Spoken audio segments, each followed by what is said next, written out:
At the end of today's gospel, we hear Jesus say to St. Thomas, whose feast day it is, "Blessed are those who have not seen and have believed." And as we hear these words, they're words of truth and words that are spoken to all of us as Jesus' disciples. But when we hear them, maybe we wonder at them a little bit, thinking, gosh, wouldn't it be better to see Jesus in human form and to talk to him that way? But instead, Jesus is saying to us, blessed are you when you have faith, and even when you don't have sight. And I think it's a great mystery, but perhaps a way that we can dive into the mystery a little bit and understand it a little bit better is by this sort of an image or parallel. Think about the example of a soldier going off that's drafted into service during World War I. Perhaps this soldier is newly married and has to leave his wife back home as he goes off to service in another country. Now, these two deeply love each other and have to spend time apart. They can no longer see each other face to face, but they can still communicate by means of letters, which is not as good, but they continue their relationship a little bit in that way. How tragic it would be if the two of them give up hope that they would ever be reunited again, and so they go off to find other lovers.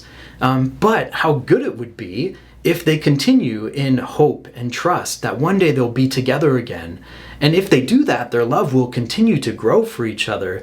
And then the moment where they're reunited becomes a very, very joyful moment. And their love for each other has grown so much that it will continue on in a beautiful way. Now, our situation in our spiritual life is actually very similar to that sort of a situation. Because there's a war going on in our lives, right? It's the war between us choosing to follow God or choosing to follow the evil one who tries to tempt us away from God.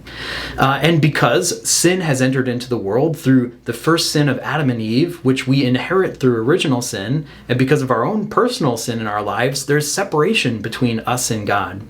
But God continues to talk to us, right? In our prayer, and especially through the scriptures, his written word, his letters to us, you could say. He talks to us, and we can grow in hope knowing that one day we'll be reunited with him in heaven, where we'll be able to see him face to face. How tragic it would be for us to leave God or abandon him because we don't experience his presence fully on earth. But how good it is when in faith we continue to trust in him and continue to love him. It builds up our love for him so that when the end of our life comes and we're able to see God face to face in heaven, that moment of joy is like nothing that has ever come before. Nothing can compare to it. And yes, of course, we'll still experience his presence and joy on earth, but through faith, we've grown in our love for him so that when we see him face to face, we'll be reunited with him in a way of joy that will not end. And I think perhaps in that sort of way, we can gain a little bit of an understanding of what Jesus is saying as he says, "Blessed are those who have not seen and have believed." Let us persevere in faith until the moment where we're able to see God face to face and be reunited with him to live joyfully for all eternity.